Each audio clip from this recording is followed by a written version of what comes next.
Chapter 13. Conclusion of the narration of the glory of Mayur Kshetra. Om Shri Ganeshaya Namaha. Adi Shakti said, "The great Devas became confused. No matter how hard they tried, they could not see the Mayura Kshetra. So they contemplated on Ganesh Brahma in the form of Swananda. They remembered the beloved devotee of Ganesha, Brushundi, and performed his puja and prayed to Ganeshwara humbly. The five Devas said, "Please show us the Mayura Kshetra since we are ignorant and baffled. Please protect us." At that time, from the breath of Ganesha manifested Vedas along with all their Angas to enlighten the Devas. The limbs of the Vedas are 6 auxiliary disciplines in Hinduism that were developed in ancient times and have related to the study of the Vedas. They are Siksha, which is phonetics, phonology, pronunciation; Chandas, prosody; 3. Vyakarana, grammar and linguistic analysis; 4. Nirukta, etymology; 5. Kalpa, ritual instructions; 6. Jyotisha, auspicious time for rituals, astrology. Seeing the lustrous Vedas, the 5 primordial gods offered their pranams and asked, "Dear friends, please tell us who are you?" We were confused and hence were contemplating on Ganesha. "Is that why Ganesha has sent you?" Vedas replied, "O Devas, we are Vedas and have been presented to you. We have come along with all our Angas, limbs or auxiliaries. Please tell us what your difficulties are." The Devas recounted all the events. The Vedas showed them the Mayura Kshetra. Seeing the brilliant divine Kshetra, they all paid their respects to the Kshetra, and along with the Vedas, they entered the Kshetra after performing all the prescribed rites. With the permission of Vedas, they installed an idol of Ganesh. Then they performed the puja of that idol of Ganesha as prescribed, observed a fast, meditated, and began the ritualistic chanting of mantras to please Ganesha. The tithi on which the idol was installed was Shukla Paksha Chaturthi of Bhadrapad month, and the time was noon. It was on a Monday during the Swati Nakshatra. O Shaktis, this auspicious arrangement of the timings was a stroke of fate. Adi Shaktis then asked Adi Shakti, "As the universe had not yet been created, we are wondering how the month and time were determined. Please clarify your doubt." Adi Shakti replied, "Day, month, year and tithi, which represent time as we see it, cease to exist at the end of every yuga. They are merged into Brahma and become one with his form. At that time, Ganesha is in a state of Yoga Nidra. Yoga Nidra is a yogic sleep of Brahma during the period between annihilation and recreation of the universe. When he awakens, he commences the recreation of the universe. His Brahma form has been in existence since earlier times. When a human studies time, he is unaware of earlier times. When he attains siddhis and knowledge of prior events as a result, he becomes aware of their existence. There is no doubt about it. When one is touched by a flame, whether one is aware of its existence, one will feel the burn. In the same way, when siddhis are attained, one will become endowed with the knowledge of time. Once the idol was installed, the Devas performed austerities. On the following Shukla Paksha Chaturthi of the month of Magh, Ganesha was pleased. He manifested from the idol to grant boons. He was mounted on a peacock, 4-armed, holding a noose, a goad, and a tooth, gesturing and bestowing fearlessness. Adorned with beautiful clothes and magnificent jewels, along with Siddhi and Buddhi, and had tied the Seshnag around his navel. They saw Balachandra Mahodara and Trinetra, who was embellished with the Chintamani jewel, who had ears like the winnowing fans, and was the Lord Gajanana, Ekadanta, and Dundi. All the Devas were ecstatic and stood up. Along with me, they offered pranams to him. We all performed his puja.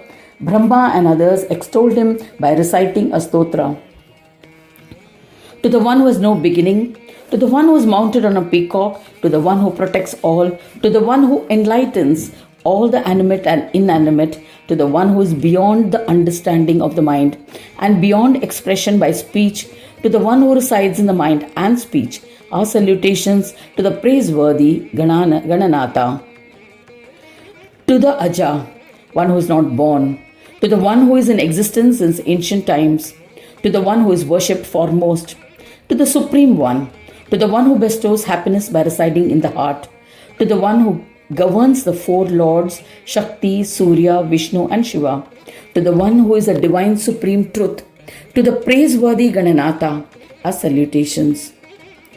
To the one who has created the universe by his own efforts, to the one who wields his authority on the entire world by the sense of I-ness by means of embodiment, to the one who is incorporeal yet resides in every physical body, to that Gananatha who deserves accolades, our salutations. Consciousness or Chaitanya does have a form or attributes. It assumes the form and the attributes of the body that it possesses as an Atma. In this context, it can be compared to pure water, which assumes the form of the shape of the vessel it is poured into. Whatever color is mixed in it becomes its color. Whatever flavor is added to it, it becomes its flavor. In the same way, when Chaitanya enters any being, it assumes the form of that being. In this way, he wields his authority over all.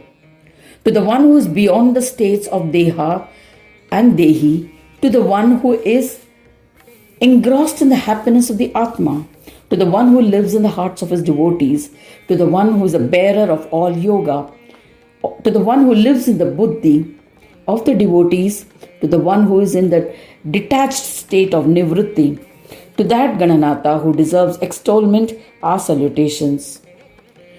When several elements come together to form an entity, it represents yoga and some yoga.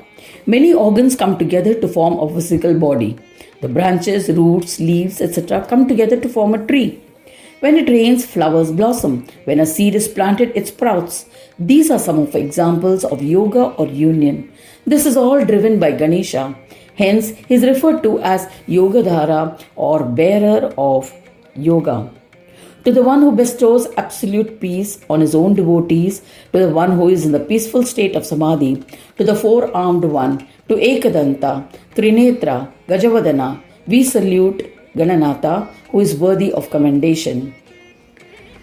To the one who is pot-bellied, Mahodara, to the one who carries an axe, to the one who bestows all siddhis, to the one who is the origin of the universe, to the one who exhibits incomparable power, to the one who is all-pervading, to the one who is the most superior among the best, to the one who has ears like the winnowing fans, to Ganesha, Gananatha, who deserves appreciation, our salutations. To the one who is the creator of the universe in the form of Brahma, to the one who is a preserver in the form of Vishnu, to the one who is a destroyer in the form of Shambhu, our salutations to you again and again. To the one who is a protector of the destitute, to the one who is a bearer of enticement in the form of Shakti, to the one who is a bearer of karma in the form of Banu, to Heramba, our salutations. To Mayuresha, to the Lord, to the one whose flag bears a symbol of a peacock, to Vignesha, to Mahavighnachalaka, our salutations to you. You are the form of Brahma to the Brahmas, O Ganesha. Even the Devas and others were unable to extol you appropriately. How can we praise you entirely? O Lord, therefore we bow to you with all humility. Kindly accept our humble prayers as a sweet offering. You love your devotees, O Vignesha, protect us, your devotees. Praising in this manner, all the primordial gods once again bowed to him, their eyes filled with tears and a thrill spreading through their body. Ganesha stood them up and said, "This stotra that you have composed is all bestowing. I shall bestow all that is desired to the one who reads or listens to it. Now ask me for a boon, and I shall grant fulfillment of all your desires. I am pleased with your penance, the installation of my idol and the stotra." The Devas then prayed to him, "O Vignesha, if you are pleased with us, grant steadfast devotion at your lotus feet. Please assign us with the work that you find us worthy of executing, and we will do it promptly and happily, O Ganadesha." Ganesha replied, "O four-faced one, you are endowed with Rajoguna. Forsake your ego, chant my name, and enthusiastically commence the creation of the universe. This is my command. You will be known as Brahma, O four-armed one, O Vishnu, you are who are endowed with Sattva-guna, and hence you will sustain the universe. Even if you are required to take many incarnations, chant my name and you will be successful. O five-faced one, you are endowed with Tamoguna. You are to be the one who destructs. Chant my name and you will not experience bondage. You shall be known as Hara. O four-armed Shakti Devi, you are endowed with action. You will perform the act of enticing people by creating differences. You will attain success in your deeds. O Anaghe, you who are endowed with various Shaktis will be known as Shakti. O intellectual one, with 1,000 arms, you will be known as Surya in this world. You will be the supporter of all karmas. When the sun rises, many deeds are performed. When these are to be performed, are determined based on the sun, plants receive their nourishment from the rays of the sun. After sunset, the sky is filled with shining stars. Plants receive nourishment from the rays of the moon, which reflect the rays of the sun. Hence, the sun is a supporter of all activities or karmas, and the driver of the inanimate and animate objects of the world. By remembering me while performing your deeds, you will be able to accomplish them without difficulty. O Devis, Ganadisha endowed them with the capabilities and skills to attain success through their resolutions, through their Sankalpa Siddhi.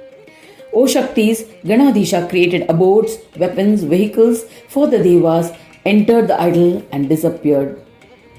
The primordial Devas then went to their respective abodes and created the world consisting of the animate and the inanimate. They lived happily in their assigned places. Prajapati and other Devas sent a portion of their assigned places to the Mayur Kshetra for the protection of Mayuresha, created a Tirtha in the Mayur Kshetra. They took asylum in the Mayur Kshetra. They would worship Ganesha and reside in their respective Kshetras, performing their duties. In this manner, the chief amongst the animate and the inanimate ones attained authority by performing austerities towards Ganesha. They resided in the Kshetra and in their absolute form and served Mayuresha. O Devis, have explained the above to you all. Shankara once again performed rigorous penance in the Mayur Kshetra, and by boons granted by Ganesha became known as Mahadeva. O Mahadevis, I have narrated the Siddhi bestowing glory of Mayur Kshetra briefly. Anyone who reads, narrates or listens to the glory of this Kshetra with faith will be blessed with the fourfold prosperity, namely dharma, wealth, desire fulfillment and liberation. In the end, he'll be merged with the divine. There is no other Kshetra as holy as Mayur Kshetra in the three worlds. It is the essence of the Vedas, Shastras and Puranas. One who listens to this glory will be blessed with children, grandchildren, wealth and food grains in this world. Having attained all, he will share this happiness and live blissfully with his friends. In the end, he ascends to Swananda Loka and attains union with the Supreme Brahma. Mankind can attain all that one wishes for by listening to his glory. O Shaktis, those who are childless will be blessed with a virtuous child. Nothing is unattainable after listening to the glory of Mayura. Anyone who listens to this glory will earn 100 times more merits than the one who observes a vrata with profound faith. A devotee who listens to the glory will earn 100 times more merits than by performing a yatra to the chief Tirtha pilgrimage. A person listening to its glory will earn 100 times more merits than a person who donates generously and performs yajnas as ordained. One will get 100-fold more merits than the merits that one earns after listening to the Vedas, Shastras and Puranas. Now what more can I say? This is the truth and the truth only. There is no other means. The place where Brahmanaspati himself resides is known as Swananda. The place where the Kamandalu river flows, it is incomparable. Vedas and other scriptures have described it as a place where one is bestowed with divinity. O Shaktis, where can one find a place to match its glory?